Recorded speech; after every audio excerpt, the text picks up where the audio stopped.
Keely was such a light, and she was Yeah. such a light that just kept kind of reminding you to be kind to yourself. And that was something that I will forever be eternally grateful for, because this stars sort of aligned in a way that felt pretty important, actually. Prepare your ears, humans. Happy, Sad, Confused begins now. I'm Josh Horowitz, and today on Happy, Sad, Confused, it's Juno Temple. All the cool kids know for the last nearly 2 decades. She has been doing amazing work. My dog agrees. She's barking already. Lucy's a fan. But in recent years, the 1-2 punch of Ted Lasso and Fargo have officially affirmed, everybody knows it now, Juno Temple is one of the best out there, and she's on the podcast for the very first time. Welcome, Juno. What an intro. Thank you. Thank you so much. I had to freestyle when Lucy, my dog, started to bark. So that's how you know it's like it's real. It's actually in my brain. I love that. No, thank you for the time today. Have you recovered from your post-SAG tracksuit party? I have to say it took a good 24 hours, but I think that's also the adrenaline of that kind of an experience, which never becomes easy, I don't think. But also the happy adrenaline of getting to see the whole TED group, who I haven't seen all of them together in quite a while. So it's like a double hit. It's nerves and then absolute joy. Yeah. And tracksuits. I was going to say, so like who offers that up? Does that come up on the WhatsApp thread? It's like tracksuits? Yeah, yay or nay? That's basically literally what happened. Oh my God. You've been checking my WhatsApp. something of a hacker too, by the way. Yeah. Yeah, that's exactly what happened. It came up as a thing that Jason wrote to all of us saying, so Nike wants to do that. You guys say Nike here? I always get a muddle. Nike or Nike? Yeah, Nike. Okay. In England, we say Nike, and then there's Adidas and Adidas, and I get them wrong all the time. But he said that they wanted to make custom tracksuits for us, and no less custom AFC Richmond tracksuits. So yeah, I think we were all pretty pumped to be doing it, but also nice to do something glamorous and fun for the actual awards, and then to get into something comfy so you can start dancing. So are you a theme party lady? Like if someone says like 80s night, 90s night, like open up the Juno Temple wardrobe, she's ready? Yes. I mean, I grew up in the middle of nowhere in the UK, and we had a thing called a fancy dress box, which if you came to our house, you would be in some version of a character. That's how it went, you know? And I used to have these crazy themed birthday parties. I had, actually the really great one was I had for sweet 16, I had an Alice in Wonderland Mad Hatter's tea party in the garden. And my little youngest brother was the little dormouse. And of course I was Alice. Yeah, fancy dress. Also a big thing for me is that Halloween should be scary. I grew up with that, and I learned the hard way here when I first moved out to LA. People don't necessarily do scary. And I remember going into my first kind of house party with red cups and all this. I was like, oh my God, what? This is like in the movies. But I had gone as some kind of Victorian beast after a fresh kill. So I was wearing this like... Everyone's just got like a white sheet or a sexy librarian, and you're like... Totally. What? And people were literally like, oh, what are you? It's like Mean Girls, you know? And I was like, oh, I'm the beast after a fresh kill. They were like, why? Yeah, so that was yeah. But I take Halloween very seriously. That's one of my favorite moments, weekends, weekdays, whatever it is. You celebrate for the month, for 3 months, right before and after. You go to the 99-cent store, and it's like I actually buy my dining room sets and things from Halloween and Valentine's Day, because they have some really good, awesome, like tacky dope shit. I heard you in a conversation saying how like horror is kind of like your comfort go to sleep genre, and then I'm thinking, which is fine. I get it to a degree, but I think of the filmography, and I've seen a lot of your work. There's not a ton actually of, I think of Horns, I guess maybe is something close to that. But I'm kind of surprised we haven't had like Juno Temple Scream Queen happen too much. I'm not very good at screaming. Yeah, isn't that sad? That's the problem.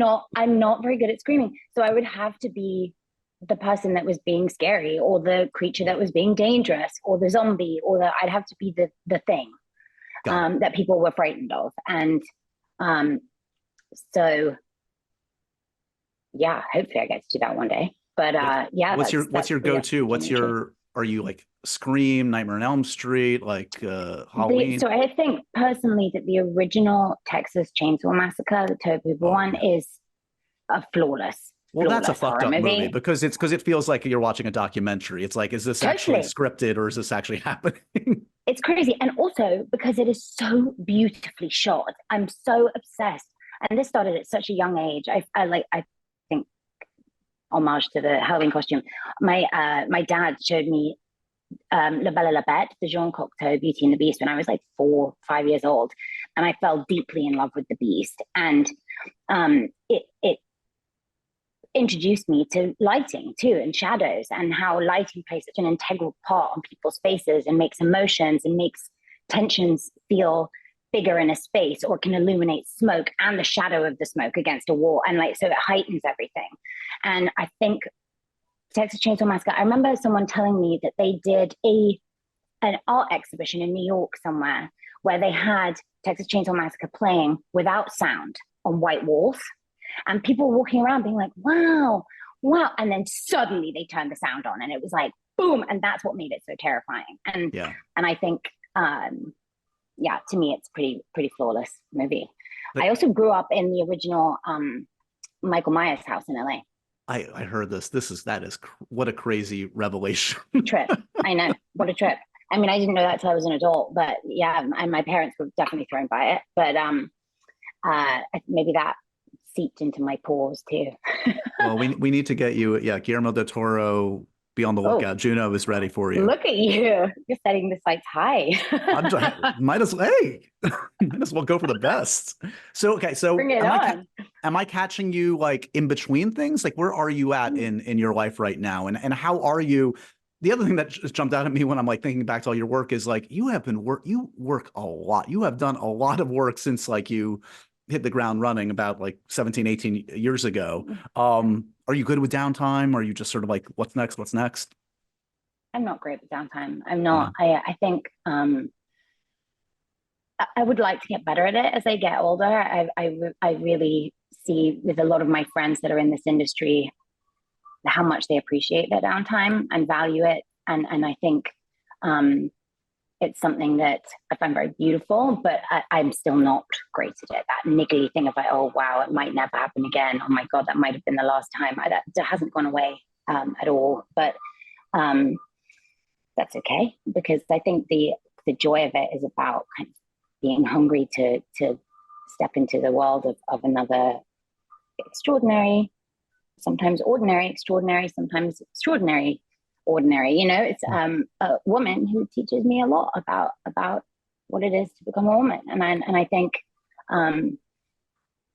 that's something that when you start really appreciating the downtime too, that actually you're refreshed in a way where you can probably inhabit that next role even better. So I need to remember that that's also an integral part of what we do. I mean, like for all of us, right? It's about finding that balance. And like, yeah, I've heard that from actors a lot. It's like, yeah, they have to refuel the tank. Some of them feel that way. And I get that. I'm not an actor, but like, I similarly feel like more and more because like I'm so privileged to be in the position I'm at. Like, I just want to, you know, especially like where you're at right now, I totally get it. You're like, the opportunities are probably better than they've ever been. And it's like, now is not the time to like take a break. No, I want to work with the best.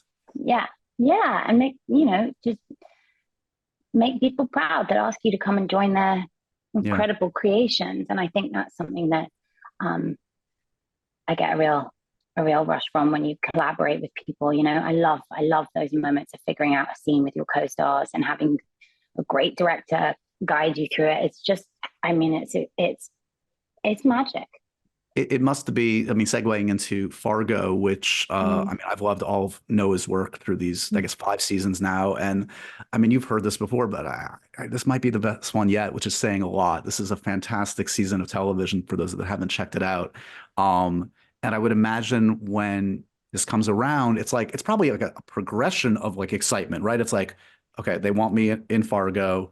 wait, it's the lead essentially in Fargo, amazing. Then you like the character is amazing, and then wait, John Hamm, Jennifer Jason Leigh. It's like it must be like stages of awesomeness, basically. Insane. Yeah, it was insanity. And I was actually shooting Ted Lasso whilst I had the first sort of initial conversations with Noah, and then finding out that he wanted me to play Dot. And then it was a quick turnaround. We wrapped Ted Lasso, and I think I had 4 days before I had to do my first camera test, and I think 5 days before I was on camera for Fargo. And so there was a funny moment in my flat that I was living in London where there was Keely, who's kind of from Essex, and Juno, and then the kind of beginnings of Dot. So there was like 4 people living in the house, because it's crowded in there. Personal inside thoughts. Yeah, totally. And I remember there being this moment where I invited my brothers over for dinner and tested out the Minnesota on them, and they were both just like, how long have you got before you start? I remember this moment, like, oh my God. Oh, that's not the reaction I was looking for. No. Just testing you. Yeah.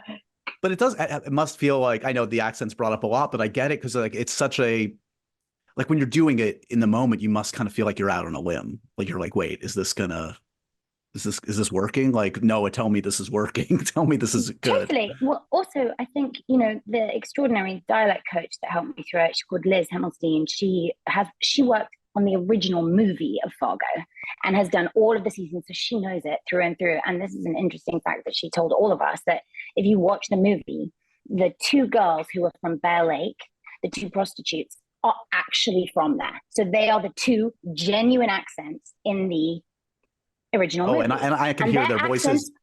Oh, wild. I know. I was going to say, I can hear their voices even now, 25 years or 30 years later. And it's like, really? Like, come on. Yeah. But no, you're saying they're the legit ones. You can't go too far. You can't. And I think you want to be in a place where even if you do screw it up, like you don't then screw up the whole scene for everybody. Sure. So you kind of, because, signing onto a project with Noah is in itself its own kind of nerve-wracking, overwhelmingly exciting journey. It feels like going to your first day at university and your favorite lecturer is giving a lecture, and then you're sat in the front row. It's like yeah. And so you start with that, and you then also, I'm like you, I'd seen all of Fargo, and there are some of the most profoundly brilliant performances in television history throughout the seasons of that show, and the storytelling, the way it's shot, the pace in which it moves, and the continuation it was from the actual original movie, which I don't think anyone would have thought was actually possible. No, I remember when it was first announced, Coen brothers are arguably my favorite filmmakers of all time. Yeah. So it was kind of like, okay, they're not involved. Mm-hmm. How is this actually going to work, please? And it's a miracle. The other thing that I love that applies to you, I think, is like, they've done such an amazing job of not only casting great actors, but casting actors in unlikely roles for them, given their resumes, and really getting a chance to like see different shades of them. I mean, Dot challenge them.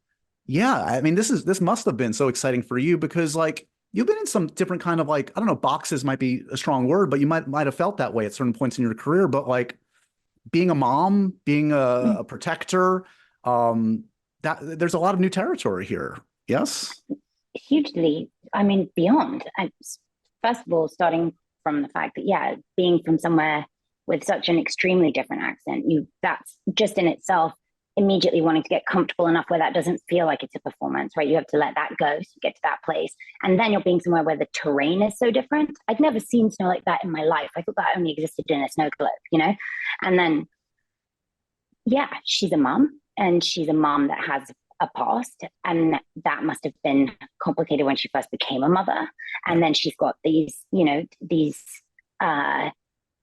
little secrets that come out throughout the show that then obviously you get the answers. But so she's hiding things, but you don't know if it's for good reasons, for bad. You don't understand why. So it's about not kind of allowing yourself to think too much ahead of where it's going to go for her. Just think about, she knows what's happened, Right. And also action stuff, being like this little ninja as well as a mom. 100%. This kind of motherly wife that cares so much about home, but then being able to defend her child and her husband and their home with everything she's got. So being this kind of surprise attack as well was something that, it was definitely a challenge, but also extraordinary to get to play. I mean, I feel like I could start my own kind of at-home DIY home invasion, system to prevent break-ins. Yeah. No one fuck with Juno Temple's home. Don't even think about it. I have to say, I mentioned some of the other cast. Like I grew up, Jennifer Jason Leigh was one of the first actors I became obsessed with. I'm going to be stuttering now. I had a whole conversation with myself of like, don't blow it. You've got to be cool. You got to be cool. You got to be respectful because, you never know how people want to work and da-da-da.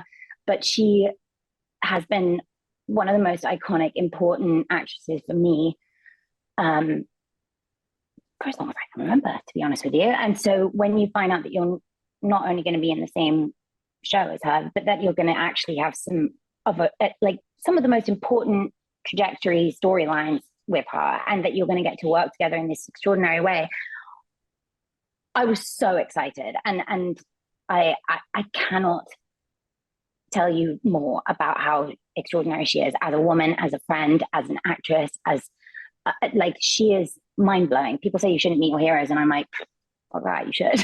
What is there a performance or film or two that jumps out that is meaningful? I mean, it started with Fast Times at Ridgemont High. It started with that way back then, and I just think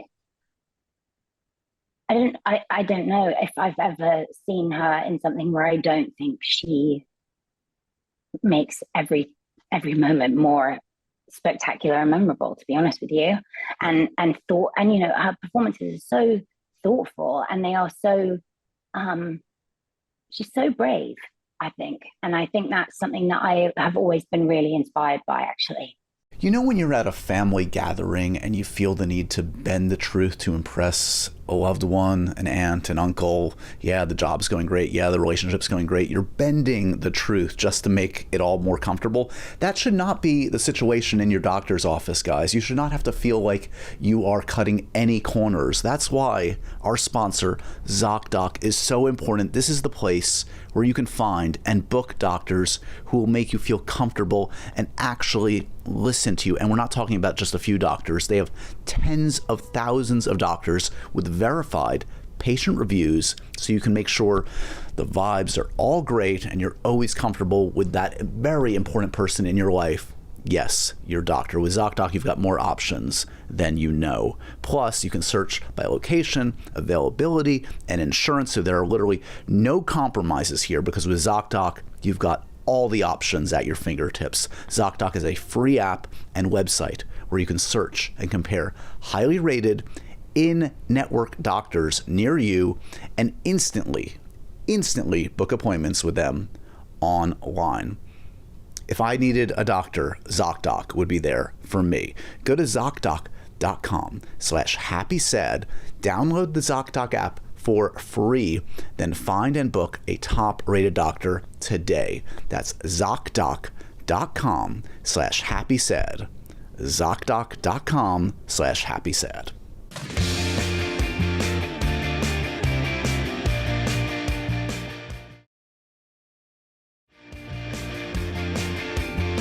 So going back a little bit, how was your taste cultivated, you think, in terms of film and TV? Was it from siblings, from your parents? Did you find film and TV and actors on your own? From my parents. I grew up, my dad is a film director, Right. and he has this extraordinary Laserdisc collection. And I didn't grow up watching TV. I wasn't really allowed to watch TV, but we watched a lot of movies. And so I grew up watching Laserdiscs with my dad, and it meant that I grew up kind of watching, Hitchcock and like Powell and Pressburger. Like The Red Shoes was one of my favorite films as a child, La Belle et la Bête. And these films that, when I started watching them, I definitely didn't understand them entirely, but I just got lost in the magic of their visuals. And some of them, I would get really emotional with, and I wouldn't understand the story entirely. And that, I think, is about people's faces and how people move their body, their posture, their every ounce of their being is doing something that when you turn off the sound, you feel the emotions that they're feeling. And so that was the kind of entryway into film, which is definitely a pretty great way to start. And then it meant that I lived in a kind of, I've always made make-believe at home because I just thought that those stories were so extraordinary and colorful and emotional, and I wanted to exist in those worlds big time, you know? Right. It is always those ones that are like slightly too mature for us, maybe. So, I mean, maybe it's 2 or 3 years ahead of what we should be seeing. But like, yeah, like I mean, I remember seeing like the fantastical worlds of like Terry Gilliam when I was like 10 or 11, and it's like, I don't quite get this, but this is like, but I'm such feeling a fantastic a lot. escape. Yeah, exactly. Yeah. You get the like weird butterflies in your stomach that you don't almost like being on a roller coaster. They're like good ones. They're like, whoa. But then, you know, things like randomly, I didn't watch any of those kind of classic action movies like Lethal Weapon or Die Hard or any of those until the pandemic. And then I got completely obsessed with them. I was like, oh my God, Mom, have you seen Lethal Weapon? She was like, that's actually my fave. So I had kind of late blossoming with that genre. So I've been, and I think, you know, Coen brothers are obviously, I've been watching them for as long as I can remember too. And I think, like you, I think they're some of the greatest filmmakers of our lifetime. So what is, you mentioned your dad was a filmmaker. What are the short-term or long-term effects of being cast by your dad, but then being cut by your dad? I learned the honest truth quickly. You know, welcome to the business, Juno. That could happen. Exactly. It could happen by 4.5. I knew that. It means that I ask my dad so many questions still. I go to him for advice always. And I'm really lucky to have a father who is so true to his heart as an artist with his filmmaking, because he's always sort of taught all of us, don't do anything without being really passionate about it, because people will be able to tell. And I think that's a really great thing to remember, because, you know, not every job is going to go your way and not every job is going to be what you want to do, but you know that there is going to be somebody who is perfect to play that role and inhabit that person. And so that's an important thing to remember if you're getting into this industry, that it's like, wait till you see the final product because it will make sense, you know? And I think that was a really important lesson early, because it's, you know, of course it stings when something you really want doesn't go your way, but at the same time, there's always a reason behind it that is about a kind of bigger picture, you know? And and then I think, my dad taught me a lot about light and about camera angles and about, you know, how you could do so little on film and people can capture it. So don't be afraid to have it be small. It doesn't all have to be big. And I think that was a really profound lesson too. You know, I think a lot of people first clocked you, I did at least, in a couple of year period where you were popping up in some really significant films opposite some insanely talented actors. I mean, I think back to Notes on a Scandal. Where, my first job. That was my first, crazy. My dad.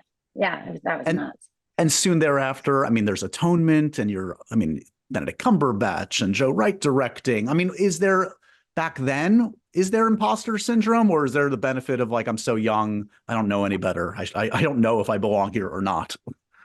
Oh, I definitely think there's a bit of imposter syndrome, but also a bit of being just kind of overwhelmingly excited about what you're doing and wanting to be really great at it. But then things come up. Like I remember on Notes on a Scandal, I got asked to do a wild line. And I was like, I don't know what that means at all. And so I had Judi Dench taught me what a wild line was. And so things like also not pretending that you know things. Because, you know, I started acting when I was 16, and which was great because I didn't have to do schooling in the UK. But sometimes you can sort of pretend that you understand what people are saying at that age, and you can't when you're stepping into an industry like this. I think it would be, you would get it wrong all the time. I still get it wrong, and I still have to ask all the questions. I know he'll tell you I ask a lot of questions. And yeah, exactly like you said, you do a movie like Notes on a Scandal, which I went to an open audition for, and then you end up doing your kind of first project with Cate Blanchett, who I again think will forever be one of the greatest actresses that ever walked planet Earth. And watching her when I was young, I remember this moment of hanging out in the green room, and she was with her two little boys and not doing it.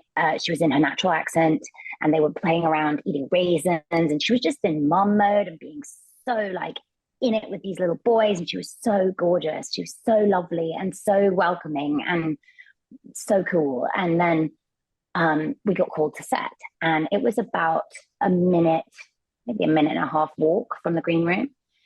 And I was walking behind her on the way over, and I watched her sort of transform. And I remember just thinking, oh my God. And it was a moment that was just for me. I just witnessed, walking behind her. And it shaped a lot of me as an actress, getting to, work with the people I did when I was first starting out, and that I would literally work with on anything, any day. I'd probably do craft service, if I could get the green card to wherever, or the visa to wherever Cate Blanchett was working. I would do anything because it's like a masterclass in acting. And Grace, I think she's got such a graceful way of approaching people and of how she holds herself. And I think that's a really beautiful thing to be around too. Now, correct some lore for me. Is it true that in this period of time, did you go up for Harry Potter? Were you up for Luna Lovegood? I did, but it didn't go very far. Okay. Do you remember anything from the audition process? Was it like a big deal at the time? It was terrifying. I mean, I still get like sometimes dry heave nervous about an audition. I for some reason, but I think it's really important to do them because they, even if you're like, this is a real long shot, because it's an exercise in your craft, right? And sure. I love doing auditions with my friends. I love doing self-tapes with them, and I love helping out as much as I can. But if you're going up for something yourself, I find it, terrifying. But that, I guess, means also that you care as much as you started out caring. Yeah. So I just remember it coming into my universe, and then I remember it didn't go very far. That's kind of what I remember.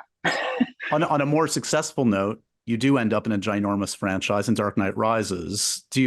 Are you auditioning at that point for Nolan himself? What do you remember about getting that gig? I remember doing the audition for that, and I don't think Noah was in the room. You mean Christopher Nolan? No, yeah. No, I don't think he was in the room. Not that I remember. But it was one of those things of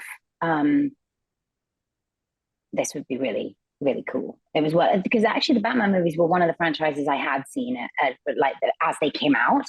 And I mean, I think we'll all remember The Dark Knight as a kind of a moment in time of being, wow, it just sort of felt like a real game changer of performances in a kind of franchise movie, right, with all of those, right? It really felt like, wow, this doesn't feel like it is a comic book. And right. And that was a real kind of or at least I felt that. I was like, whoa, is this real? Where is it? It was a moment for me. And so then finding out that I was going to audition for the third one and then getting that part was like, what just happened? And that was the biggest set I'd ever been on. And I remember we were shooting one moment in downtown LA. And when they said reset, 7 blocks of downtown LA reversed. And I remember being like, oh my God, what just happened? It was this, I'd never seen anything like that before. The kind of magnitude of the depth of each shot is so extraordinary because every detail is actually created by him and his team. And then you have, again, some of the greatest actors ever that you get to kind of watch do their thing and share a moment with, which was, yeah. I've been so lucky with the cast that I've gotten to work with, and with directors, actually. I've worked with some of the most amazing people. I really have. Let's talk about one of my favorite subjects. That's food. And that's why we're talking about Factor today. They deliver ready-to-eat meals that make eating better every day easy. So wherever tomorrow takes you, be ready with pre-prepared, chef-crafted, and yes, dietitian-approved meals delivered right to your door. Plus, the variety, guys, is fantastic. Over 35 different options a week to choose from. Whether you're on a keto diet, calorie smart, vegan, veggie, whatever, they've got you covered, and there's even more to enjoy with over 55 nutrition-packed add-ons that help you make your weekly meal planning even more delicious. The 2-minute meals are invaluable. You can fuel it fast with Factor's restaurant quality meals that are ready to eat and heat whenever you are. Plus, I am a snacker, guys, and they provide snacks, smoothies, and more. Discover a wide variety of easy options for the entire day, like breakfast, midday bites, and more. It is the perfect solution if you're looking for fast, upscale options done easily. So head to factormeals.com/happysad50 and use that code happysad50 to get 50% off. That's code happysad50 at factormeals.com/happysad50 to get 50% off today.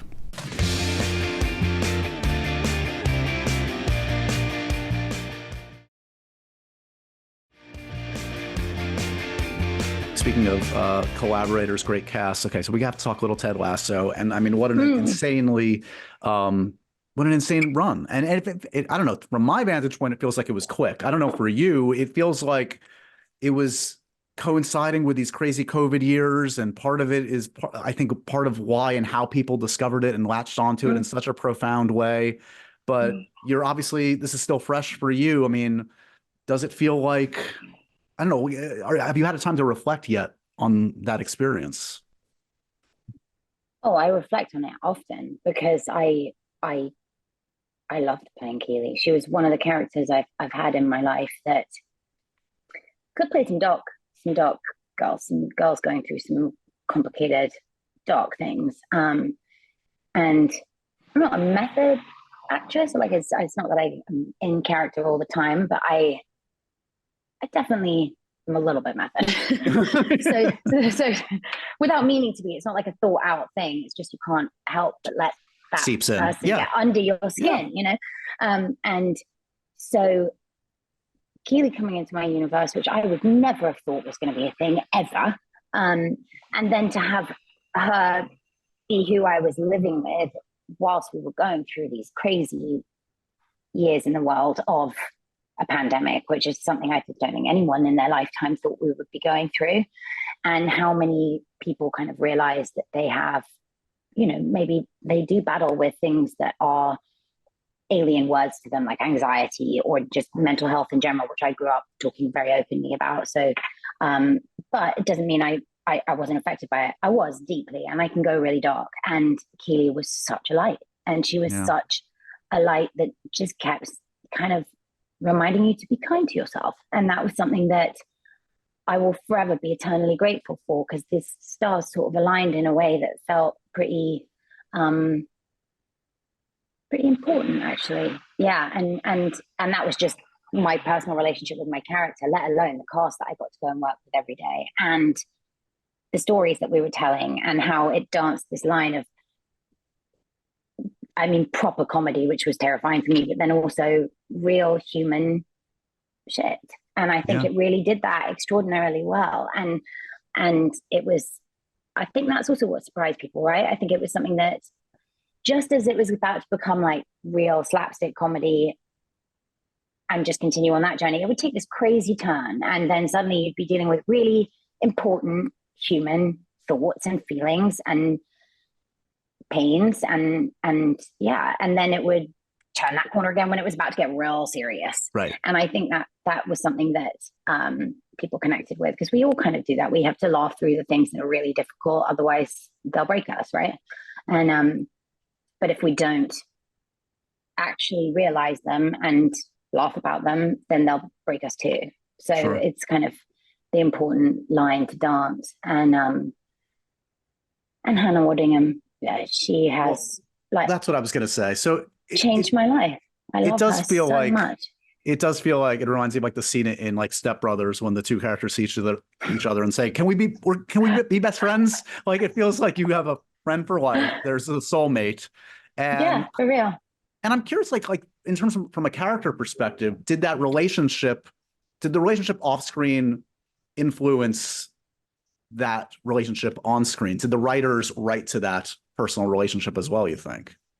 Oh, yeah, I've been told that was the case. I think there were storylines that they wanted to have, but then when you see people's chemistry and you see how that goes, you then kind of bleed that into the storyline. And, me and Hannah, I remember landing in London, and then I had to go straight from Heathrow to the studios that we were at to do a read through, which was one of those, it was, pandemic stuff. So it was all around this table with big computer screens zooming with like the whole Apple film TV team.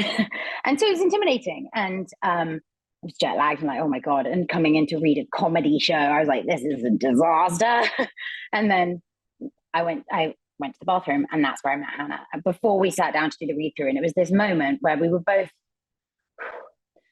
it's like by the little vanity mirrors and some kind of some bad fluorescent lighting or whatever. And we both a bit like, whew, and then turned and just went, hi. And that was the beginning of it all, to be honest with you, because it was just that connection immediately before going in and putting on your like big girl face, like, this is intimidating, we're going to nail it. And then you already have a buddy, you have a kind of sisterhood immediately. And it's one that just grew and grew, and one that I don't think I could live without now. I mean, talking about, I don't want to live without it. It's not an option at this point. I mean, it does feel like, speaking of sisterhood, I mean, like, the profound effect this has had, especially on a lot of young women. I have two nieces that I'm earning a lot of street cred with today by talking to Keely. Gemma and Mika are your biggest fans. Gemma and Mika, thank you.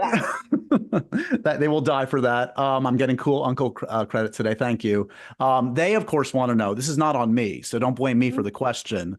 What's up with the spinoff? They want the women's soccer spinoff. It feels like it's destined to happen, but it sounds like this is not like it's not a real thing, at least not yet. This is just something that, who knows? No, this is something that I'm kind of in the same boat as everybody else, to be honest with you, in the sense that we haven't been told anything, but also nobody said no about anything. So it's kind of like, maybe it would happen, but if it doesn't, it's a really nice thought. And it feels like, I think that relationship on camera between Keely and Rebecca was something that, after the first season came out and people started watching it kind of became a show that people were talking about. And then you would have women talk to you about how much it meant to see two women not be up against each other, not be kind of behind each other's backs, or not being kind of put down, or all of the things that we see often in film and TV. And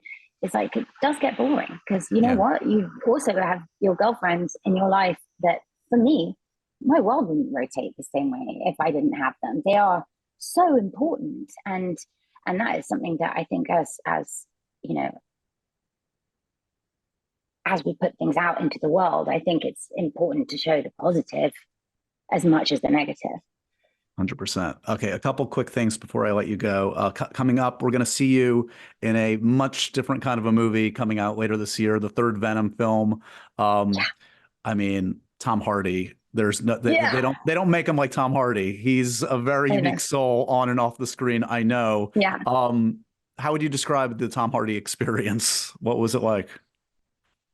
Actually, it was, again, I'm not going to lie, I may have stepped onto an even bigger set than the Batman movie that I was in. This set was insane, and the creativity behind it was like, what? So firstly, you kind of walk into that, being like, wow, this is, oh my God, this is really big. Okay. And then Tom is he's such a fan of Venom and the relationship between Eddie and Venom. And he's so excited about telling the story. And he's just so thrilled to have everyone be a part of telling that story. So he feels kind of like a kid on the first day at school. And that's a pretty good energy to start a job like that with, because it's intimidating again too, you know, but then when you have Venom himself be as excited as you are and also as kind of nervous as you are because you all care, it feels like, all right, I'm in the right place.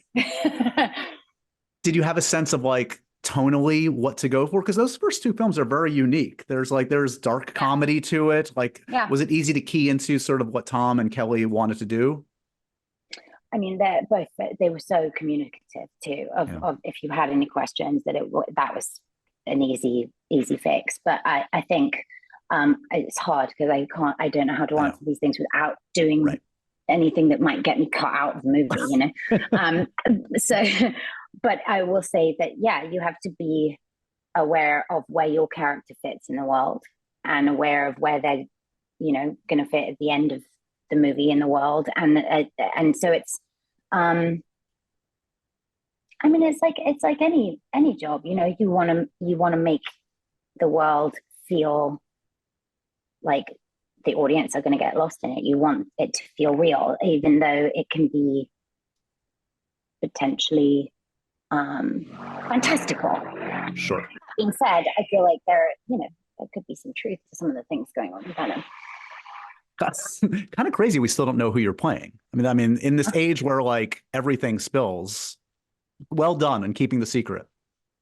I'm good at keeping secrets. I think secrets are important to keep. And then is the next shoot? Are you doing this Gore Verbinski movie? That's exciting. I mean, this guy's a very interesting filmmaker. He should be working more. It's been a minute, I know.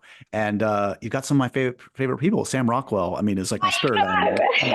I'm like so excited to have been asked to be a part of that cast. And Gore, I'm really excited to work with too, because I think he's another artist that really stays true to his kind of heart of his creativity. And now knowing what I know about you, I bet you were a fan of A Cure for Wellness. Wasn't for everybody, but his last movie is so fucked up and amazing. I loved it. And I remember I stumbled upon it kind of by accident, actually. And I was like, what the fuck? How did I not know about this? And then I thought that film was beautiful and yes, fucked up, but made you think, you know. I think it's always a good thing to have a story that makes people think. Yeah, big swings, always. Okay, we're going to end with the happy, sad, confused, profoundly random questions. Here we go. Juno, dogs or cats? Where do you stand?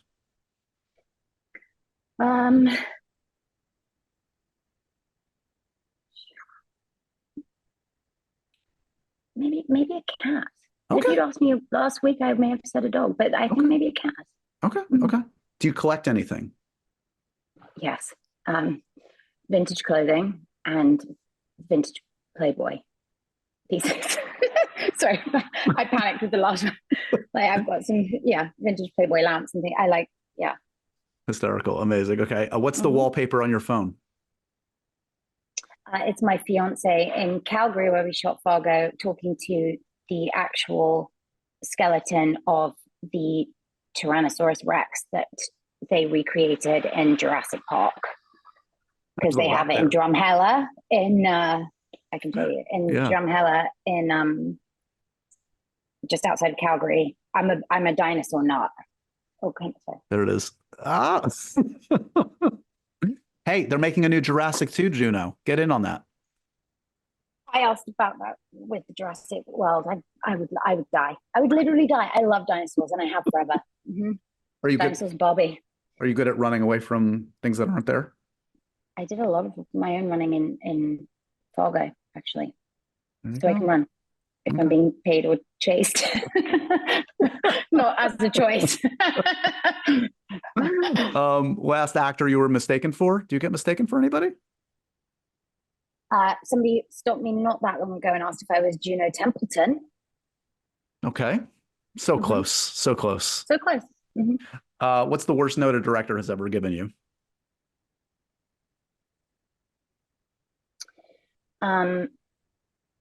I don't love. Okay, same but different. Yeah. Can we get a little more than that? A little more specific info? Don't love that. Yeah. In the spirit of happy, sad, confused, an actor who always makes you happy. You see them on screen, you're giddy.